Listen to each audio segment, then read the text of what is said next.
All right, welcome back. Here we go, Thirsty Thursday, number 14, and tonight we're talking with. We have the pleasure of talking with firefighter paramedic Eric Olson from the Ocean City Fire Department, and fireman Ric Jorge from. Is it West Palm or Palm Beach? Palm Beach County. Palm Beach County, Florida. So we have a great show set up for tonight. Give in, give up, or give it all you got. So we're going to be talking about our mental health, our resiliency, and getting, making sure we're taking care of ourselves and our crew, not just physically, but mentally and all of that. So I'm going to kick it around the room as we normally do with our intro. So Trevor, you want to go ahead and go from there? Yeah, absolutely. Welcome, everybody. Really thrilled tonight to have both Eric and Ric on here. Known both these guys for quite a while. Ric, we go way back to the early years of FDIC and some of the training around the country.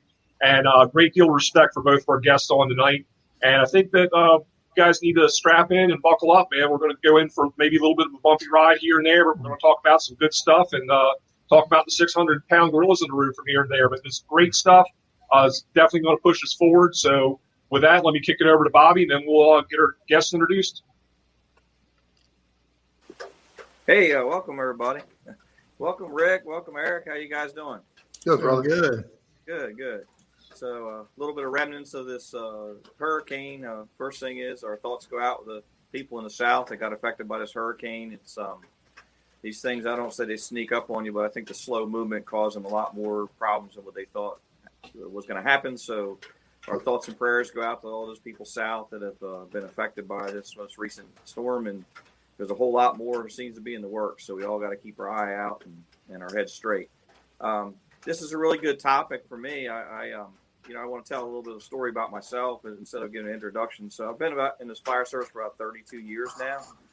Been a volunteer, been career for, almost 29 years now, I suppose. So I've been around for a while and seen some things, but I just want to tell a personal story before we get started because it's great to have these guys on. But probably about maybe 10 years ago or 12 years ago now, it's probably been a while back, I had a couple of fires that were pretty bad. One was an apartment fire, and one was where a trailer was dropped on me. But at any rate, I didn't think they affected me at all. And, and being a firefighter paramedic, there's also all the things that go along with being a paramedic, riding on those rigs, you see lots and lots of other things throughout your career. To make a long story short, at some point I started having difficulties and I didn't even know it. The insidiousness of stress and PTSD and all those things is you don't know what's happening. It wasn't very apparent to me. What I noticed was I started having more and more claustrophobia and nervousness to act, I guess you could say, on fire grounds, things kind of like that. And it got so bad for me. And of course, back then there was no mechanisms like we're going to talk about tonight, which is wonderful. So back then you couldn't tell anybody. It was very much inside of my head. So what ended up happening for me was it ended up getting to the point that I was the guy that I loathed, that couldn't make the hallways like I used to and couldn't do the engagements that I used to be able to do and couldn't tell anybody, And I was wrapped around fire service guys that we hung out at the bars and we talked about the fires we went to and the things that we did and stuff. And all of a sudden I was that guy that we talked bad about, And so luckily for me, I figured out that I was going to have to get out of this business or try to fix it. With no roadmap, what I did was I went against the symptoms, I guess you could call it. So the claustrophobia, I had a friend of mine did HVAC work a lot. And I said, hey, man, if you get a really bad house with real tight crawl spaces, can I help you out? And within a week, he said, yeah, I got one for you, man, in a really old, like 1800s house or whatever. And I habit trailed underneath there, and it was bugging me for a while. But you know what? If you do it for 8 hours or, for a couple of days, you just can't be scared of it anymore. Your mind goes back. It resets for me. It did. It reset and said, it's easy. You're going to get out. You're going to be fine.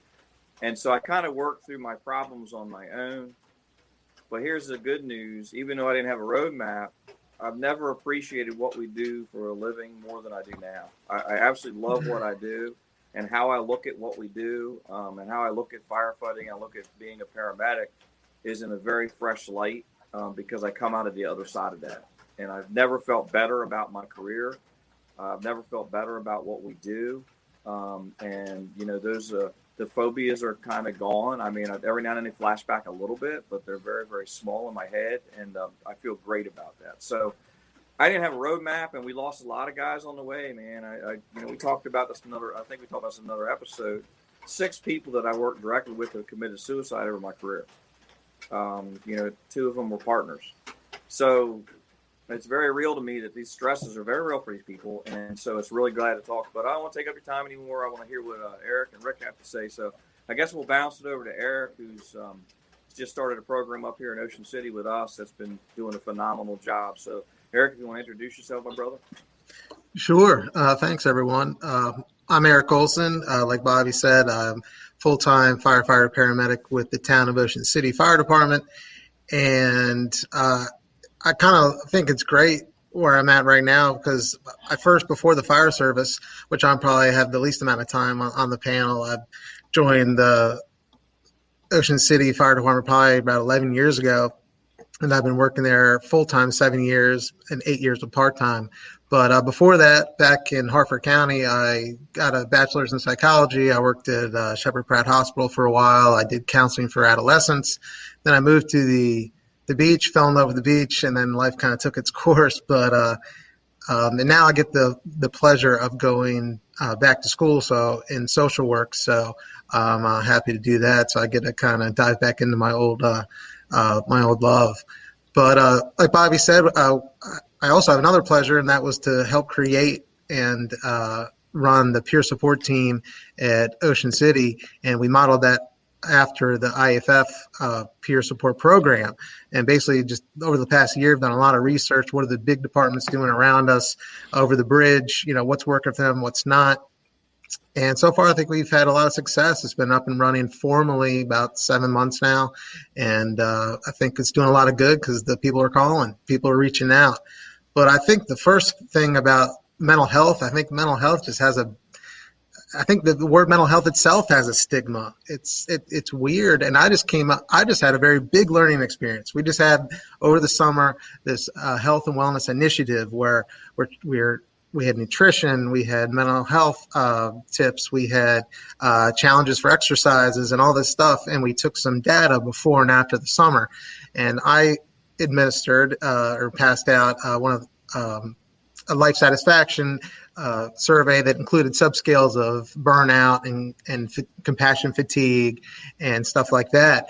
And it's funny how reluctant people are to fill those out. I mean, what Firehouse Talk is like. So you get there and you're talking about what you did last weekend, your romantic endeavors, who you're voting for, what you hate, what you don't hate, getting really nitty gritty, raw conversations.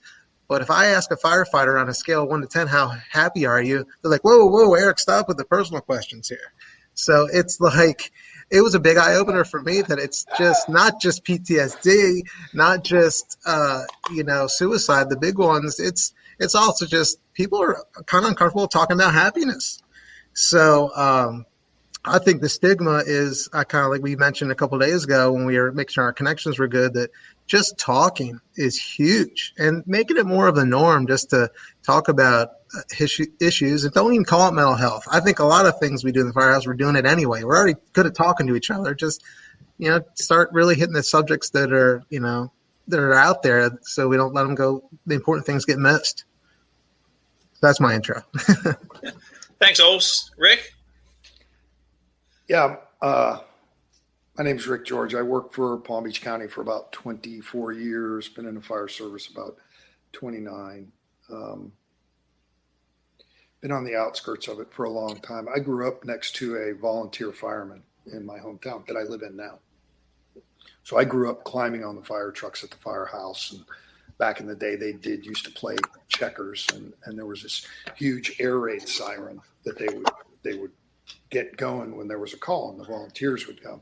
And then the advent of technology came around, and beepers came out, and they were like this big, and they were, I had a very checkered past. I lived outside of the law. I don't know why. I grew up with a very strong family. We're still very close, great family values. It's a very large family. Never hurt or wanted for anything, but I was that kid. I was that kid you pray you never have. And there's nothing romantic or, cool about that. I'm just kind of giving you an idea where I came from. Into the fire service came about after I got sober. I've been sober 33 years, and it's the single longest thing I've ever done in my life, and it's actually pretty cool because it's opened all kinds of doors. It opened doors to the fire service.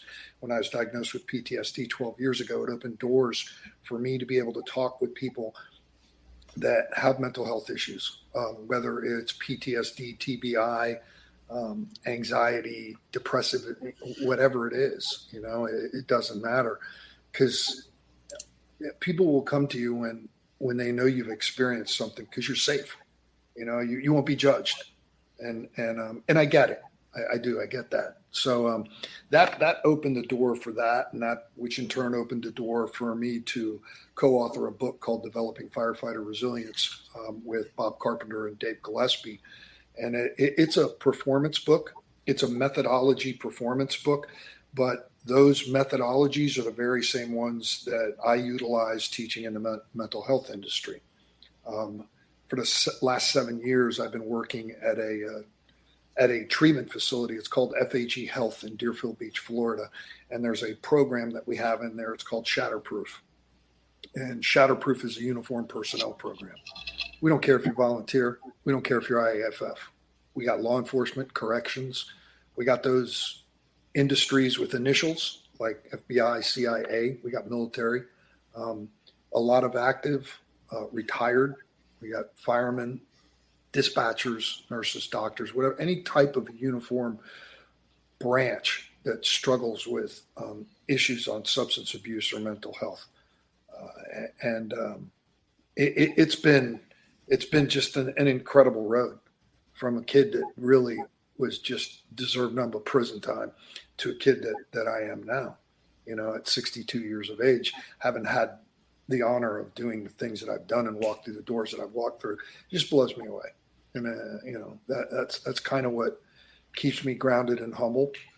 While I am a smart guy, I'm not that smart. God has picked me up and put me right where he wanted me. I take none of that glory. I give that all to him. And you know what? God's part of my deal, man. If you got a problem with it, I'm gonna give you every opportunity to get past it. But I will tell you this, don't sweat it. All right. You see me, you can give me a hug. It's not like you're going to catch it like an STD. Okay. It's just something that works for me. I work on the physical, the mental, the emotional, and spiritual. If you don't have all four of those, you have no completeness. You have no unity, cohesiveness. Those are some of the things that I was missing in my life. And, married twice because I liked it so much. First time, got 6 kids, 9 grandkids, live in Deerfield Beach, Florida, like to surf and do all kinds of cool stuff. And that's good. I'm it. Awesome. Thank you guys again for joining us. As our customary thing, cheers, guys. It's going to be a great show.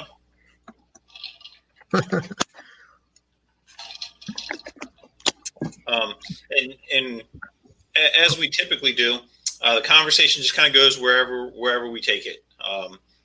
Anybody that's watching, if you guys have questions, we can see them if you post them. So post questions. Don't hesitate if there's something that pops up. If you have our numbers and you're like, hey, I want you to ask this question, but you don't want to post it on there. That's cool. Shoot us a text and we'll get that in there. Yes, sir. Go ahead. Dan, I got a question. Outstanding.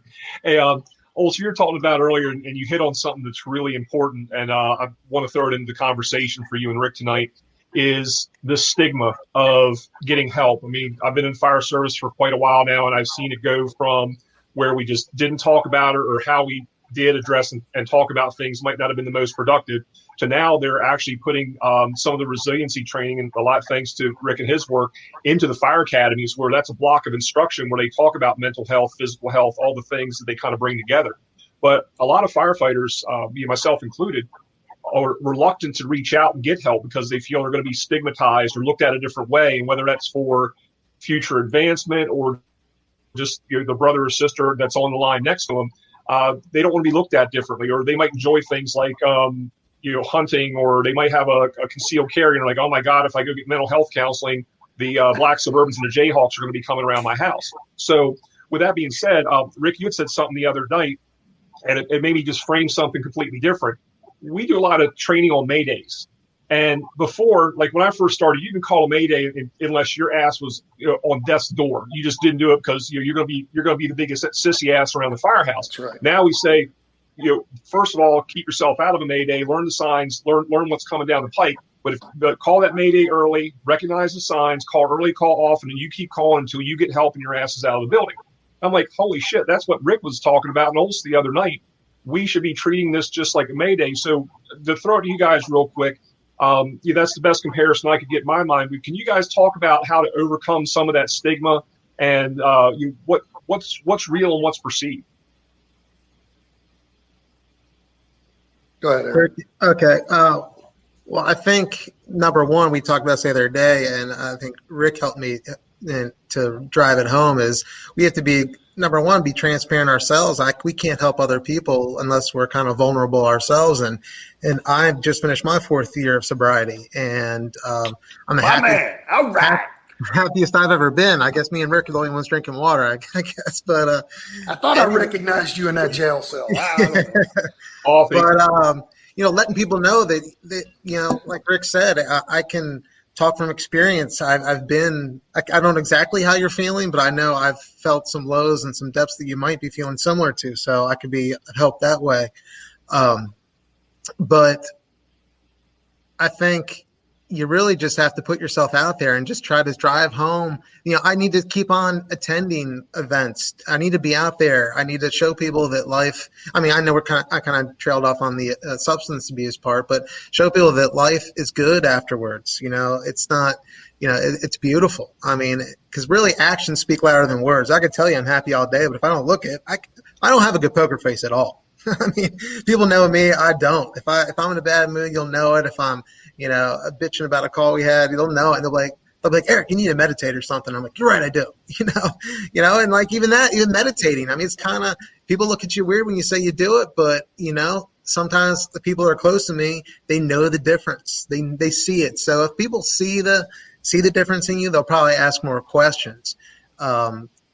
As far as that goes. And I love that we're talking about resiliency, because I think a lot of these things, again, it's Bobby talks about muscle memory all the time and training, throw a ladder. And then when it's time to throw a ladder, you've already done it. You're thinking about it. But like breathing exercises and a lot of stuff that I'm sure, Rick, I can't wait to read his book, Resiliency, I love is it's preventative, like daily skills, the making your bed, the writing gratitude lists, when you're stressed out, knowing breathing exercises, getting a lot of sleep, taking walks, doing something for yourself. All these things add up to a foundation of resiliency, of making you more, better to handle the stresses of daily life. But I think, number one, to get the stigma out, the people that are helping have to put themselves out there. And you keep on reaching out. Addiction is brutal. The success rate is not high, and you can't take it personally. You just keep on trying and keep on making yourself available. And I guess to hit on what you said, Trevor, you began with being afraid to reach out. I was afraid to reach out. I was afraid I was going to lose my job. Whether that was a perceived or real consequence, I really didn't want to confide in anybody. I also kind of thought it was common knowledge, but I didn't realize people didn't really know what you're going through. But the peer support team for us, and I know Bobby's heard our spiel, is even though we're not clinicians, if you call or contact a peer support team member, it is confidential.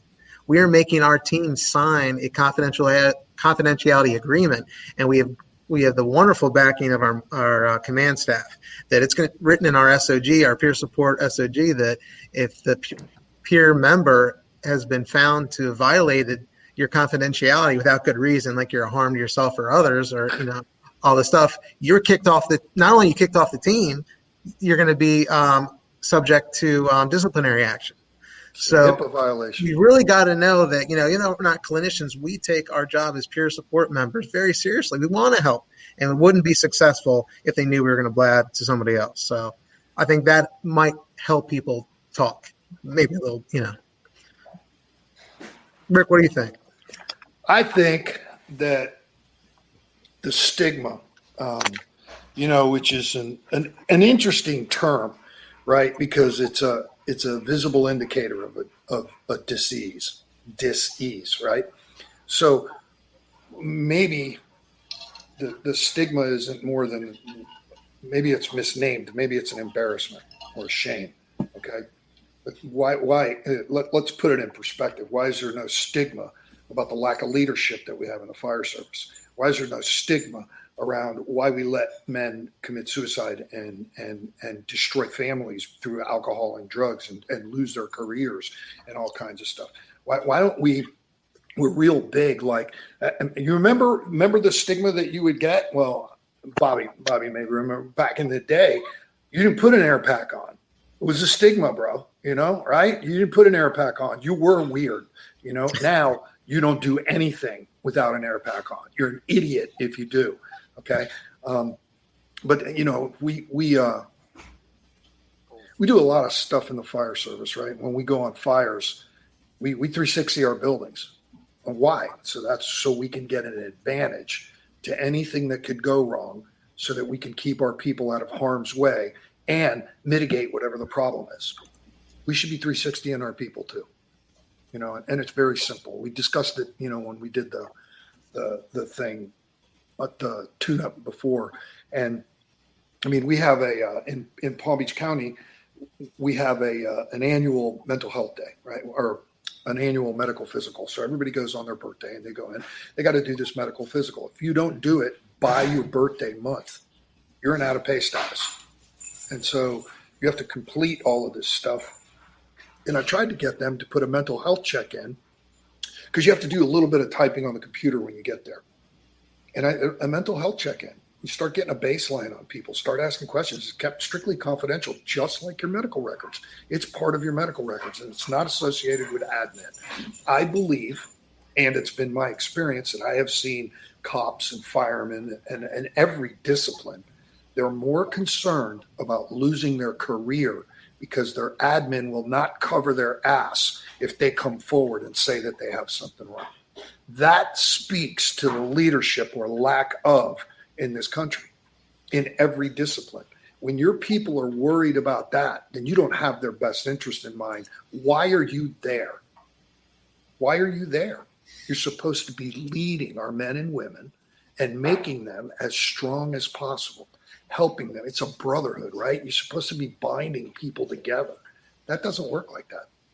You know how it is. In some departments, if you're well liked, you're covered. But if you're not, you're screwed, bro. You're screwed, And in good departments, everybody's looked at equally, like they take care of you. I'm losing everything. Are you back with us, Rick? Yeah, I can hear you. I saw you all drop off one at a time. I figured my internet connect. The running joke among people I know, they say the guys in Afghanistan got a better freaking connection than I do. So. And he said interconnect. and I wanted to say that what you were talking about with the stigma. Remember something. People that have these. Oh, damn! Am I back yet? Can you hear me all right? Yeah, you're good. All right. So people that have these alleged stigmas, right? They come out and do incredible things, like Black Rifle Coffee. They do nothing but do stuff for veterans. And they keep giving back. They keep giving back by the skill set that they've learned. That skill set that they've learned has led them in a certain direction. They understand that to be their purpose. When you have a purpose in life, you can not only will you be successful, but you'll be fulfilled. Is my internet really that bad? No, you're good, man. Okay, cool. Yeah, that was all clear for us.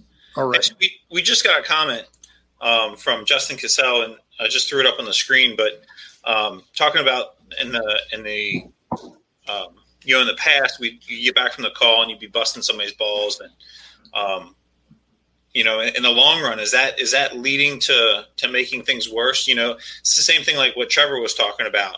You call that Mayday, and you were getting low on air. and you're less likely to potentially call that in the future. Is it the same kind of thing? And I think the more that we educate, that we help with this, or like what do you guys think about that? So Eric, would you agree that there's a line between ball busting and being a jackass? I can get with my boys and I can bust their balls and all that, all in humor, right? And especially I run groups with 15, 20, 30 guys in it. There's 8 personalities from all 4. And we bust balls, man. I know exactly what he's talking about. That's just being a jackass. Oh, I totally agree. And I think it's a slippery slope. I mean, everyone knows you can walk into a room and get your balls busted, but there's a difference between ball busting with love and balls busting. It just seems toxic. And also it gets to the point where it's the culture. It's what kind of environment are you fostering? I mean, and I get it too. If you get on a negative run, man, just like the stock market, man, those stocks fall quicker than they climb. Like you can get in this negative, downward spiral quick. So it's okay to bust balls, but if that's all you're doing, even if it's meant out of good fun, it just kind of gets to the point where, dude, it takes crews down. It doesn't take just one person down. So I think you'd really have to be conscious of that. I think Justin's right. It totally can have a long-term effect. People don't want to come to work. I don't want to work with that guy. I know he's just going to bust my chops as soon as I walk in the door. Even if he means in good fun, I don't feel like it today. And everyone doesn't know what they're doing, what they're going through on a daily basis in their head or at home. I mean, sometimes they don't want to deal with the busting everyone's chops. So I think you're right. There's definitely a line between being a jackass and not. But I do think, just as far as the negative comments, here's an interesting thing. When I was doing some research on some of the teams across the bridge, there's one department that had an SOG that you're not allowed to talk negatively about a call when you come back. And I thought it was quite interesting. I mean, and they used the example that, say someone comes back and says, oh man, that heroin junkie, he didn't deserve us to give him an IV or whatever what it was. Say someone in that room had a brother or brother-in-law that was dealing with addiction. I mean, you never know what someone else is dealing with. So they had a flat out look at, we can critique calls, on a basis, but we're not here to bash the clients, our patients, anything like that. So that was just being aware of just promoting negative. And I think positive in the end, is a lot more powerful. I like the use of humor. I'm sorry, Bobby. I like the use of humor, but when it's used in the form of punishment, you got to draw a line. Yeah. Yeah. I think one of the things, Trevor and I did some officer classes. We talked about leadership and things like that. And one of the things I always talk about is of all, through your whole careers, your vocation, whatever you've done, who are the best leaders that you ever remember? Who are the people that just stuck in your head? The school teacher you had in middle school, the fire chief you served under, the lieutenant you're working with, the firefighter you're with, And one thing that I found for me was it always had an equal amount of praise to criticism. And I struggle because as you get jaded in this career, as you go on, you tend to get a little bit more negatively based. Yeah. It's just a human instinct, you know what I mean? And it's more difficult, believe it or not, for firefighters to give compliments than it is criticism.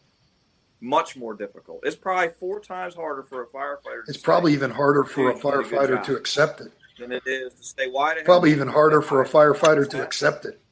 Right. Yes, same thing. So, and I think Rick and Eric, I think you both nailed it on the head.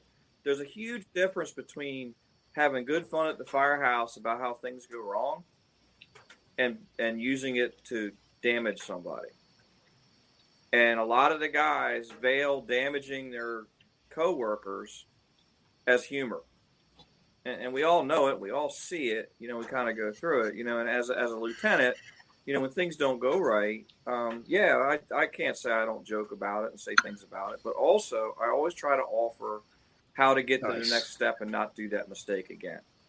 You know what I mean? So you got to add that positive with the negative. I think hiding from it and saying we totally ban any negative talk and stuff like that. Well, that's to me, that's an impossible dream. However, we do need to be cognizant of each other that, and I think Eric said it, you don't know what the heck these people are going through, man. You know, they might have had a hard week with their wife, or they might have a sick kid at home, or they might just been having a tough time with other bosses, other places, whatever it may be. You just don't know. So we got to try to throttle ourselves a little bit too with it, because the negative is very easy for us to do, and the positive is not easy for us to do. So I say, hey, we all try to throttle back the negative a little bit and try to throttle up the positive a little bit, and then the firehouse will be a better place. And Bobby, to that end, I really want Ric and Eric to chime in on this as well. You know, as an officer, even if you're the senior man on the shift, senior man, senior woman, your lieutenant captain, whatever your position is, doesn't matter. But people are coming to you, and you know, if they do come to you, then it's become your problem. And sometimes they're a little bit reluctant to do that, and we understand why. But part of our conversation was before, and Ric, you hit the nail on the head. There's got to be trust in the leadership. There's got to be confidence that the leadership is there to help you. But you got to be able to help yourself a little bit too. And here's what I mean by that: is, you know, I've had partners, I've had people that I know are good firefighters, good paramedics. They give 110%, and they've got something going on. None of my business. But then when they start effing up at work, then it becomes my problem. And I can go to them and say, hey, look, yeah, brother, sister, you're not, something's not right today. If you want to tell me, fine. If you don't, fine. But, you know, you need to go home. You're sick. Take some time, whatever time you need, get your poop in a group, and then you come back. Because if you keep screwing up, I do not want to see someone who's an excellent firefighter, excellent paramedic for the other 364 days a year totally just screw up a career for a day that they just weren't thinking straight and came into work when they should have taken some time off. And, you know, we called them mental health days. And I believed in them. And I remember, and you know, people would call up sometimes. And I guess I've been retired long enough they can't come back on me for this. But hey, Cap, I need to take a mental health day. Understood.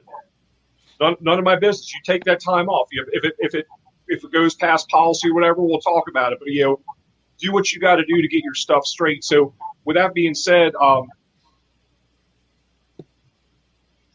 of building that trust, this goes back to a little bit of Justin's comment. I had shared a story with the guys that, you know, early on in my career, we had a pretty significant call where, and this is when the, what do you call it? Not the, I'm having a brain cramp. Well, all the CISM stuff, critical incident stress management, CISD. And they ordered us at the end of the shift to go sit down and talk to a psych nurse from the hospital. She'd never been a nice lady. She tried everything she could. But here's a bunch of tired firefighter paramedics. You know, we dealt with things kind of in our own informal way, but instead we were ordered to go. We were already pissed off. We're already tired. We're already hungry. And then on top of that, we have this like, you may be having some feelings, and we're like, lady, look, thank you for what you're trying to do, but please just let's roll through this so we can get home. So it did a world of damage to us. So that whole generation of us that was in that room, from that point on, if we heard CISM, CISD, we're like, what a bunch of horse shit this is. Yeah, exactly, Ric. The walls went up. So it was the way and manner it was going about. I'm glad to see me going forward. But from your guys' perspective, you know, I think it helps when we have the ability to talk across from somebody, and just like your Shatterproof program, Ric, where, you know, you might not have directly worked with that person, but you know they've been down a hallway. You know they've been on that call. There's one of our viewers here that came in and did some CISD things some years later when we lost one of our junior members in a vehicle accident. And I was on that call that night. And I've never worked with her directly, but she's been on that same call somehow, somewhere during her career. And it was a night and day difference from the people that were sent to us versus what we were sent to earlier on in our career. So I'm glad to see it evolving. But where do you see things now? And do you have to have that crash and burn story? Because a lot of guys are like, I haven't crashed and burned. I'm okay. And they kind of deny where they are. I've done the same thing. I'm probably still doing it now. But do you have to wait till you crash and burn to get help? Where are we in the evolution of everything? I think it's cumulative. First on this one.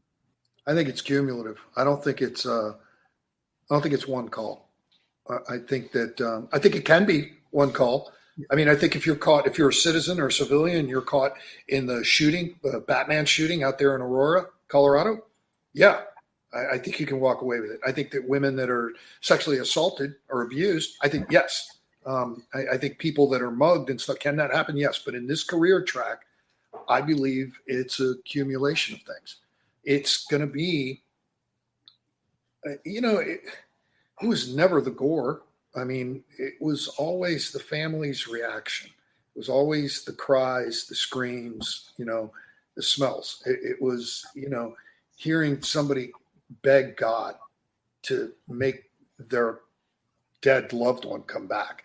It was always, people walking around with that 1,000-yard stare where they're having an out-of-body experience. They're there, but they're not there, and they think it's like, this is a bad dream. I'm going to wake up. And do you know what I'm saying? I think you have enough of those, bro. It's just a matter of time before something resonates and you make the association with you.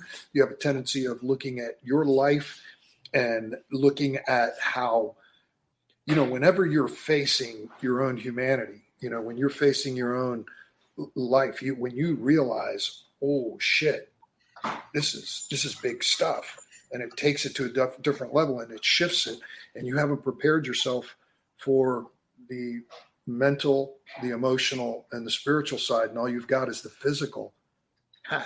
Guess what? Pick the phone up, make a phone call, and get some help, because what you're lacking is training in some very significant areas. It's not that you're, I usually tell guys, listen, I got good news and bad news. The good news is you're normal, and the bad news is you're normal. You've just never been prepared for where you're going.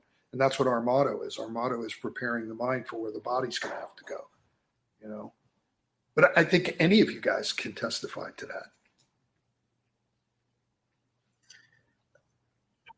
I'd agree. And there's most of you guys know or have seen Paul Combs' illustrations, and the one that hit home the most, or one of the ones that hit home the most, was based on an experience he said he had. But when I read it, it was a firefighter in a job shirt, and some guy sitting next to him in the airport. It's like, oh, so what's the worst thing you've ever seen? And all the spectral figures, all the ghosts, are like, which one of us are you going to tell them about? Right. And very true, Rick. Thanks for bringing that up. Yeah, I mean, if I could just add on that, I agree with Rick. I mean, definitely cumulative. I mean, it could be one event. I liked how, but it was Howard County. G. Bear explained this to him. He was in he does their academy, their education. But when the new recruits come in for mental health and for resiliency in general, and he was saying, whether someone throws a 200-pound dumbbell at you and you grab it and it rips one of your tendons in your forearm, or if you do like 150 reps and you hurt yourself, then it doesn't matter. It's still an injury, whether it happened, right away or it happened over too many reps. The result is the same. And they really do know, I mean, that this changes the brain chemistry. I mean, PTSD alters the physiology of your brain. And and Rick works in the treatment center, and he sees this a lot more than I do. We were fortunate enough recently to have a guest speaker come talk to our peer sport team in Ocean City, but to hear, firsthand what someone goes through and the treatments for it, and a firefighter that's been doing this for a long time, and EMS provider, and that's in our business, and to hear that they can get through it, and that and it's important to know those trainings, know that what people are saying, and know what called arterial bleeds. When someone's saying something, whoa, that's a priority one, what that person just said. But we're still learning more about PTSD, but it's only, I think I'm glad that we're talking about it now, because there's a lot of good research out there showing that these treatments, these non-invasive treatments over short periods of time can help so much. But we just got to know that it really is, something that happens, and everyone's cup of sorrow is different for different people. What's going to fill my cup's not going to fill your cup. That's right. And at different points in our lives. I mean, I'm not the same person today I was yesterday. I mean, life just is constantly changing. So tomorrow might hit me, but I as soon as you said that, Rick, it's the families. I mean, I can remember this one time, and just like I can pop that in my brain like that, because it was people. Brings you right back, don't it, man? Friends I knew when I was working in the restaurant business, and see his wife pass away. I mean, I can hear his screams. And, maybe the right event, again, will combine that and make some reaction I don't know about. I mean, the thing is, there's more happening that we don't know than that we do know. So that's what I had to add about that. There's a guy, his name is Nicholas Douglas, and he has a child, and his child is severely brain damaged, and they tell him that he's not going to survive. And if he makes it to 15, he will be in such a state that he will have to do everything for him. Feed him, bathe him, wipe him, clean him. I mean, everything. And he ends up meeting the right people and creates this machine. And I don't know the technical name of it, but it's his name is Nicholas Douglas, and he's a neurologist that's in charge of. We have that equipment at our facility at FHE Health, and we do mind mapping. So when Eric is talking about the way the brains change, yeah, it does. It changes. It's just like a fighter's face. You keep blocking with your nose, you're going to see the changes. Your chin, the scars, everything else, all the external stuff. It happens on the inside too. And if you're struggling with the idea of that, think about football players over the years when they finally came up with this concussion syndrome, right? And how the brain has just hardened and it loses neuroplasticity. Well, Nicholas develops this machine for neural stimulation, where they give you very, very mild electrical stimulation to your brain to wake up the parts of the brain that go to sleep. Because when you have PTSD or TBI or anxiety, we're very prefrontal. Everything has to make sense. We're very pragmatic. Okay, if this happens, and if that happens, we're going to do this. And so we have a plan A, a plan B, a plan C, right? I mean, we carry that with us for the rest of our life. That's been ingrained in us over repetition. Well, it's the same way it shows up in the brain, right? And so, thank you, baby. And so when it shows up in the brain, it alters the biology, is what I call it. It alters the brain completely, and the chemistry, the release of the hormones, everything. So this neurostim wakens everything up and tries to recreate a balance. Well, he did this with his son, who is now in college and completely self-sufficient. And that's the story behind this equipment.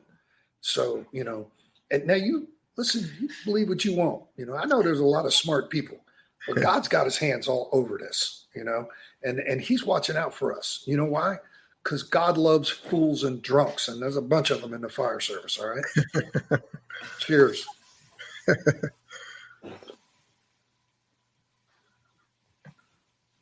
What's the next question? Keep them coming. I like it. Can we go back or kind of circle back to something that Trevor had mentioned was, if you're that supervisor that someone calls in and says, hey, I need a mental health day, or, you see somebody and you're like, hey man, like, I know today's not your day. Why don't you take today, go home, and we'll try it again tomorrow, do better, And we talked a little bit about it Sunday when we did our test run.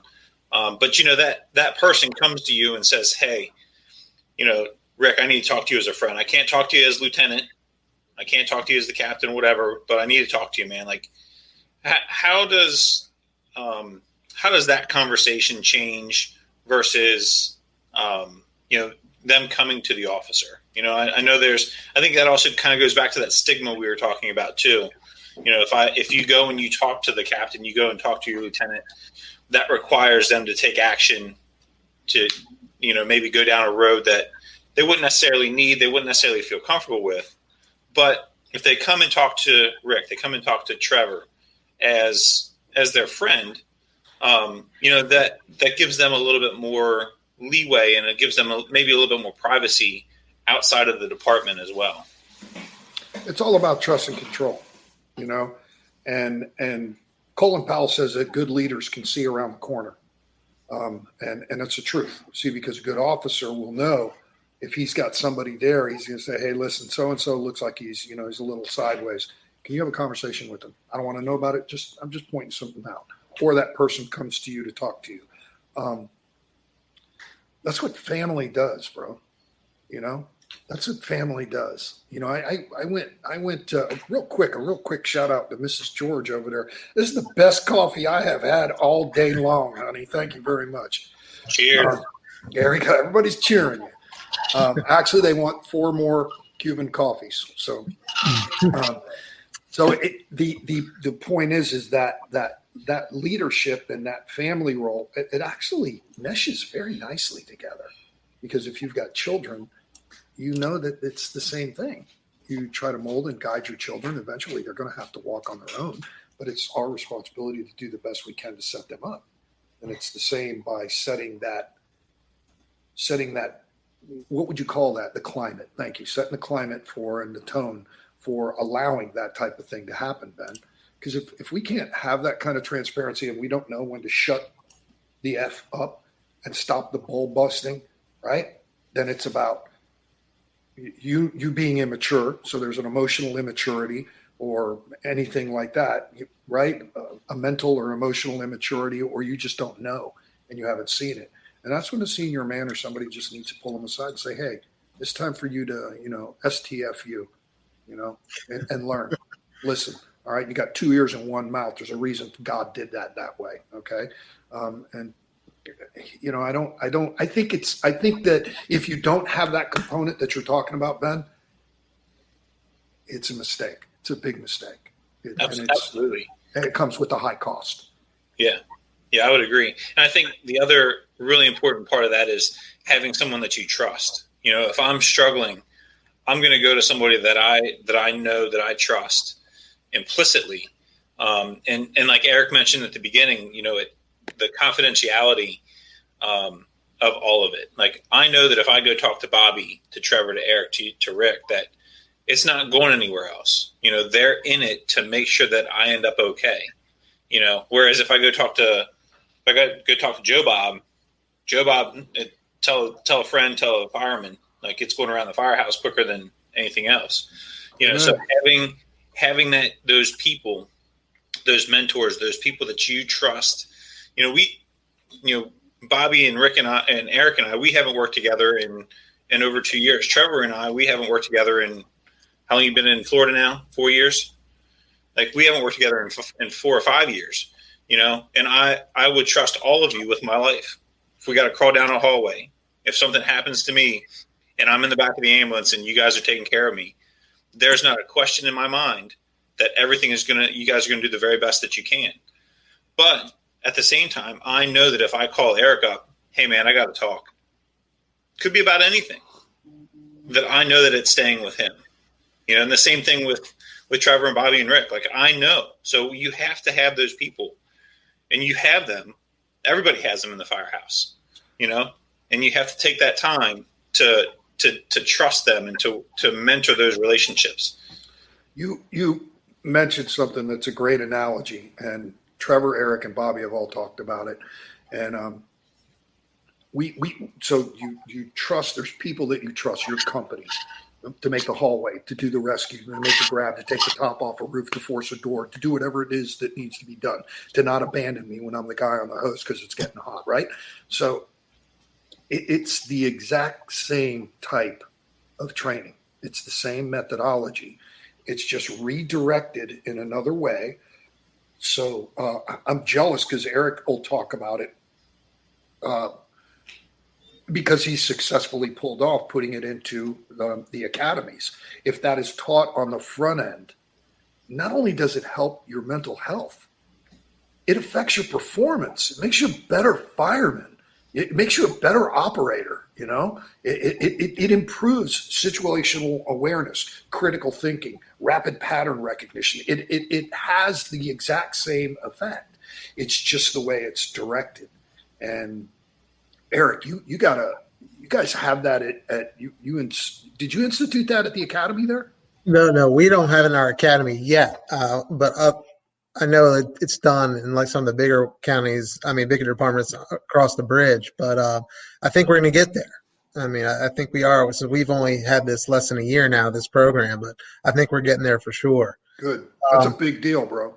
And I think what you mentioned too, and a second part of that is also, we've already talked about management having the backs. It also is changing the culture with afraid to call out sick, and I don't even like the word sick.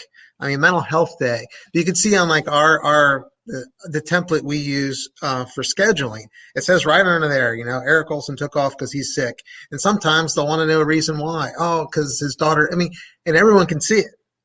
So we really got to start working towards that as far as confidentiality and anonymity there. Like, I don't need to give you a reason. I know in Maryland, you do not have to give them a reason for the first 3 days. Done. No note, nothing. You could have department policies, but I could just say I'm not coming in, not feeling well. That's right. I think not feeling well sounds a lot better than sick. Sick's got to stick with it. Maybe if we just classified it differently and said it's a personal day. Right. And I wish we had that, just paid time off. It could be whether you're sick, whether it's holiday, whether it's vacation, it's just paid time off. But, you got to crawl before you walk. But, that's true. Yeah, you're right. But I'd like to get to that point that people can take the mental health days that are, like Trevor said, are crucial. They're vital. You have days with your family at home when you're like, guys, can we bag our plans today? I just want to stay home with you guys. And that's what the family needed at that point in time. Sometimes it's not the best idea to go to work.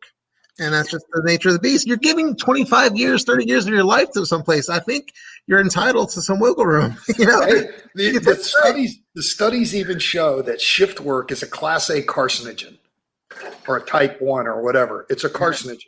And the studies show, I don't know if you've heard of James Gearing. He does a podcast called Behind the Shield, but he's very big on the sleep aspect.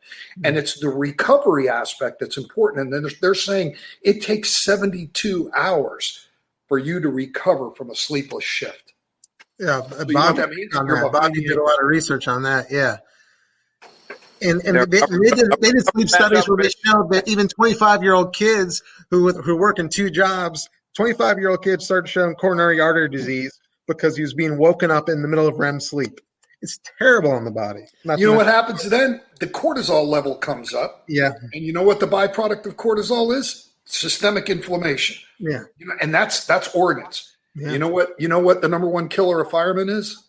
Heart attack.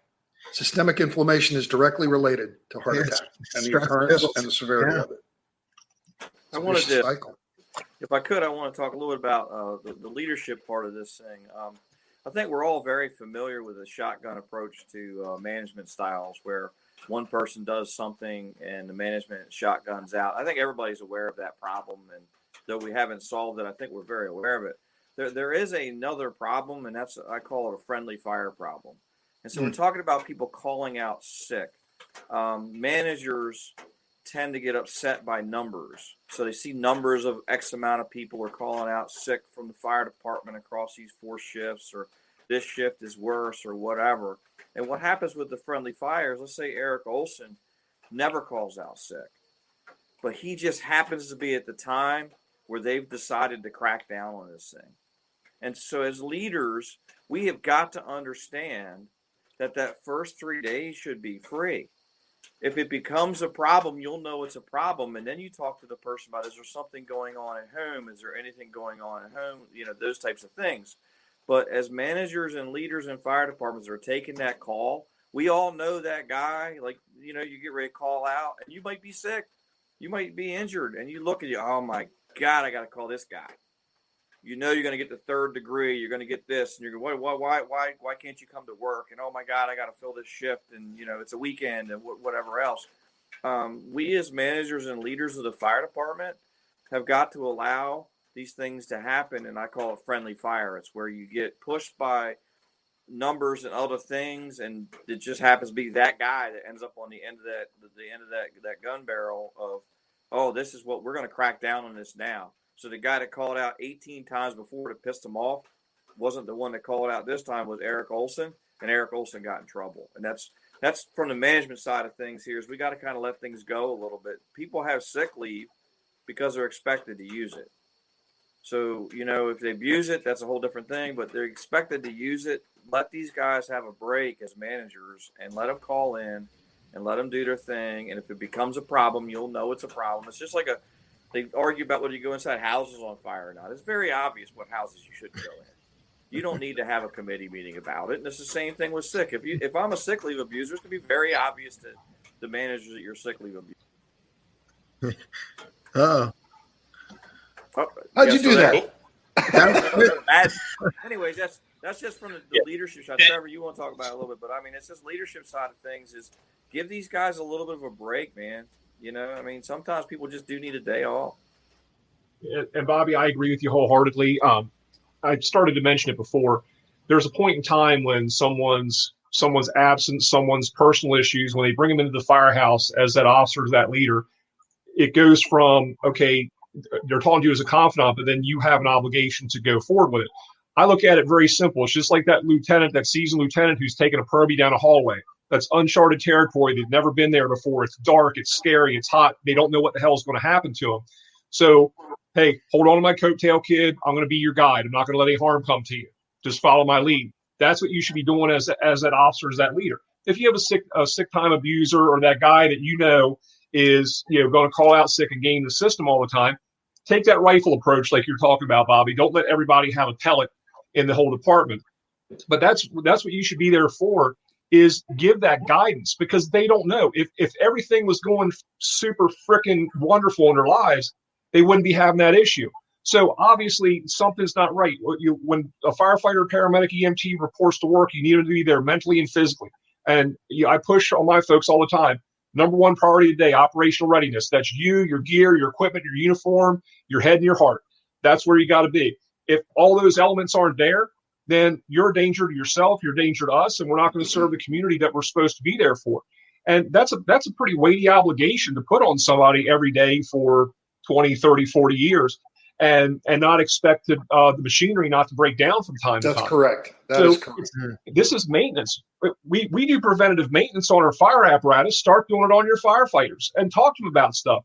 You have those difficult conversations. You don't want to get everyone's business, but at the same time, when they bring it to you, and you do have to take it to that level, we'll say, okay, hey, look, brother or sister, there's an EAP, an employee assistance program that might help you.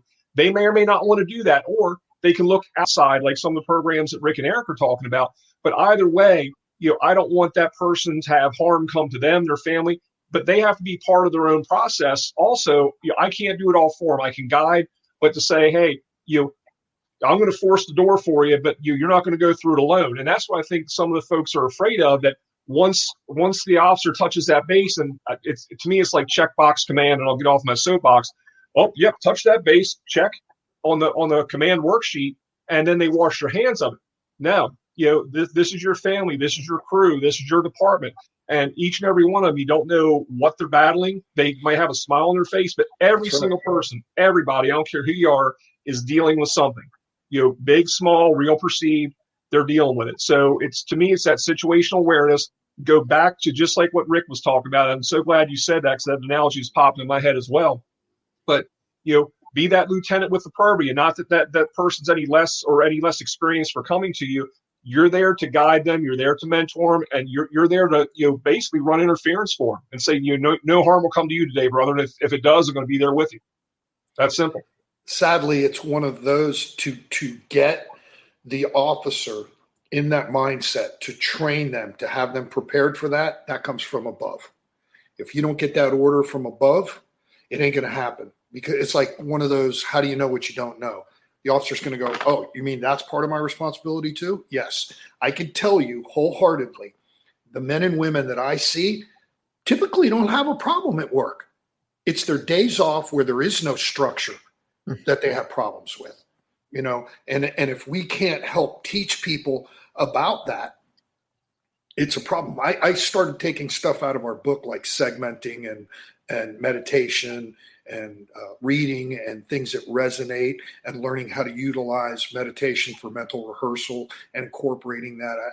I used it for, Groundhog Day, for this virus thing that we got. Every day is the same, and it's like people are like fed up with it. And now you're getting tested. Yeah, you're being tested. How are you studying? How are you preparing yourself for the test? You keep doing the same. I almost said it. You keep doing the same thing over and over again, you're going to get the same thing over and over again, and we can't, if we don't set the example and explain, listen, if you keep doing this, if you keep doing A, you're going to keep getting B. If you're trying to get to C, then you got to do something different, right? And it's the same way with forcing a door. What do we teach them? Different techniques. This is how we start. If that's not working, finesse it, change it. Use the other side. Create a gap. Set it. Force. We teach them how to do things. We teach them about sounding roofs. We teach them all these techniques. It's the same stuff. It's the same methodology. It's a different direction. But what you're talking about, bro, that's a big deal. That's a big deal to really empower our officers. Then the first step that has to occur now is you got to quit testing on short-term memory and rudimentary stuff, and you need to do non-cognitive testing, because what you're trying to do now is you're trying to glean the people that have personalities and characteristics, moral character, to be able to attain that kind of thing. Those people that'll do the right thing just because it's like, it's just the right thing to do, man. Well, let's help this guy out. Why? Well, because he's struggling. That's not so common. Most of the time it's screw him. He got himself in it. Let him get himself out. Till they're the ones in it. And then they're like screaming and yelling, there ain't no brotherhood in the fire service. Shut up. Shut up and show up. That's like it says, right? Give in, give up, or give it everything you got, man. Can't believe we've been here for an hour. Holy crap. Right? We were talking the other night how fast this goes, right? Boom. It's nuts. So with us being at an hour, let's go ahead and kick it around. We'll do our closing and our final thoughts. So, Trevor, you want to go first? Sure. Eric, Rick, all you guys, thank you so much for being here. Just, sharing the love and respect for the fire service and putting the message out there. I think what you guys are doing, and I know there's a lot of people like you out there in the fire service now, just not enough. Please keep making the push. And really nothing but love and respect for you guys. Thank you for being here tonight. And, I look forward to this conversation continuing. This isn't an end point. This is a beginning. So thank you guys very much. Appreciate it. Bobby? Yeah, I really, really appreciate you guys coming here. And one thing for everyone listening or tuning in, Trevor and I were teaching out in Alaska, it was last year. And they had a meet and greet with the instructors and the students and things like that. And I never, there was an instructor that asked a question of everybody in the room. He said, with all the things that we do and see and the stresses that we all see, what keeps you going? What keeps you going in the fire service? And it kind of resounded with me because I had gone through my problems only a few years before that. You know what I mean? So I kind of bam, it made me really think kind of deeply about it. And the bottom line is because it's worth it. We're all going to come out of this a little different. That's just the way life is, man. You're going to come out of this different. If you're in the military, if you're in a police department, if you're in a hospital, these wonderful hospital care workers that we have going, you're going to come out of it different than when you went in. It's just kind of it's just part of the game that we do.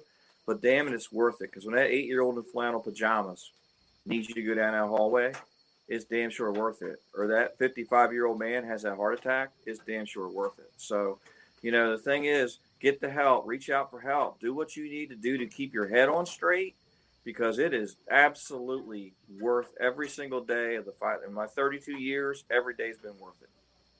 And it will be that way until I retire. So thanks again, Rick and Eric. It's awesome having you guys here. And we could probably do this for another 10 nights, to be honest with you. You kind of get I could do it. I got the coffee in me for it. I would never go to sleep. Also, you want to take it next? I just want to say thank you. I had a blast. I love talking about this stuff. I could do this for 10 nights as well. I like that we're talking about it. I think that you guys are hitting a lot of key points that starts up on top, and we get set examples. And I think slowly we will change the culture. A lot of the stuff we are doing well. We are a family, so it's a we. We're going to get out of this together. And I think the two main things is we're starting to talk about these things. Ignoring problems means it's not going to go away. So we're attacking, the crisis, but also, like Rick's, dedicated a lot of his work towards is resiliency.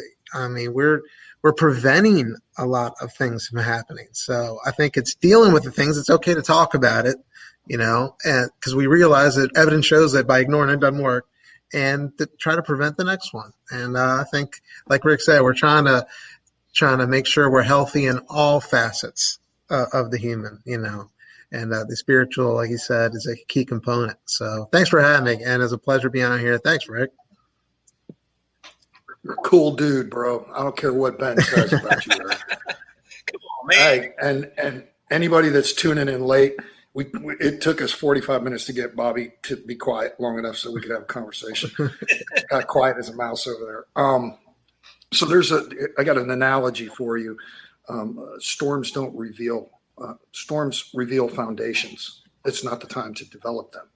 So how have you developed your storm and prepared yourself for your foundation to be exposed? What is your foundation? You know, we call them paper champions when guys go to YouTube and they see something and, they know everything about it, but they haven't done the hands-on, right? So learn how to meditate, mindful meditation, learn how to control your breathing, develop emotional maturity, learn how to tackle the spiritual defaults that you've got in your life.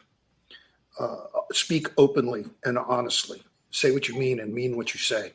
You know, don't be a jackass. You know, try to live your life in a way that not just everybody else, but that you would be proud of, you know, and those are just some jumping off tools right there. After you go from there, it goes up another level. That's just the foundation, the beginning of the foundation there. You know, there's a lot involved in this. So I'm going to shut up, but it has been awesome and great seeing you guys. Damn it, Ben, where'd you get that shirt, bro? Hey, man, Goodwill.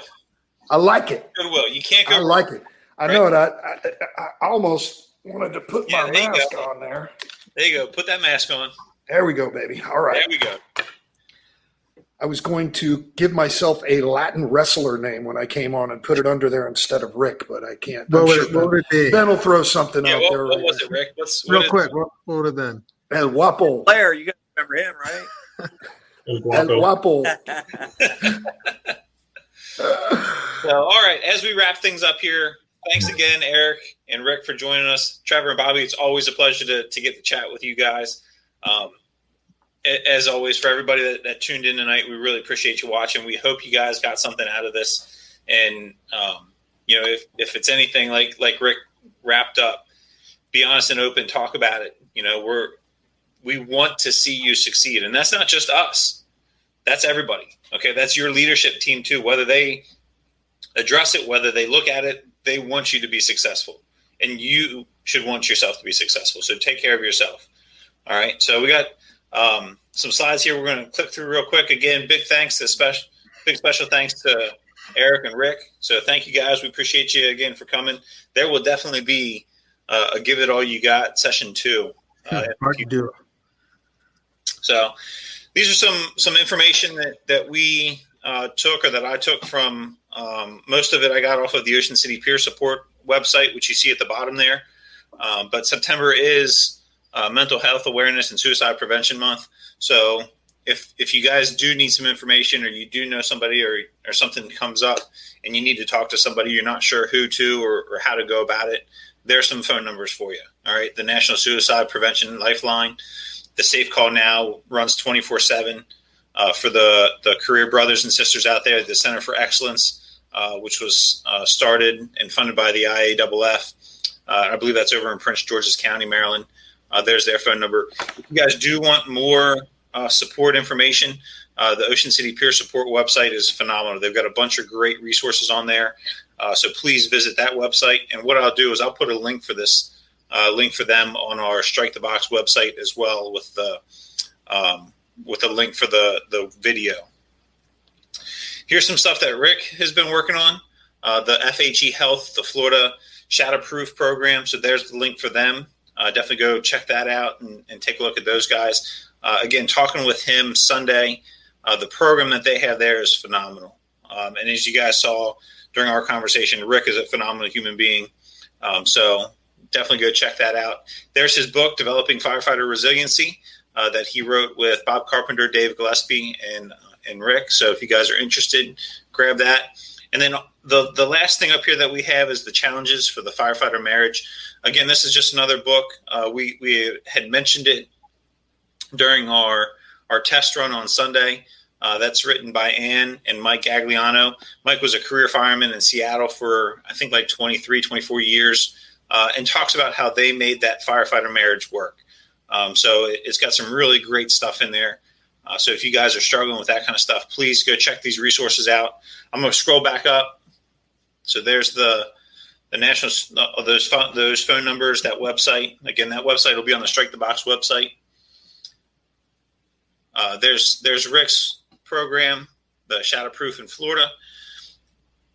And then as we move forward, if you guys aren't following us, Strike the Box on Facebook, Instagram, and Twitter. There's our website. So if you do want to go back and check us out or any of the links, and we had one of our viewers ask if we could post some SOGs or SOPs on peer support, which we're going to try and get. We're going to put that on the website as well for you. As always, if you have any questions, please feel free to shoot us an email, send us a comment, send us a Facebook message, whatever you can, whatever you want. And then coming back October 1st at 7 p.m. again on Facebook and YouTube, Lieutenant Steve Hoovenen with the Wilmington Fire Department. We're going to be talking about some issues that they've had and some of the at one of their fatal fires where they lost 3 firemen. So we're going to talk about that and how that incident has how it affected him and how he's moving forward with mentoring his new members. So holy cow, we're really far away. There we go. That's better. So once again, thank you guys for joining us. We hope you enjoyed it. We hope you got something out of it. Don't be afraid to reach out. All right. It's not worth it. Reach out, talk to somebody and get what you need. All right. Until next time, everybody stay safe and take care and have a good night.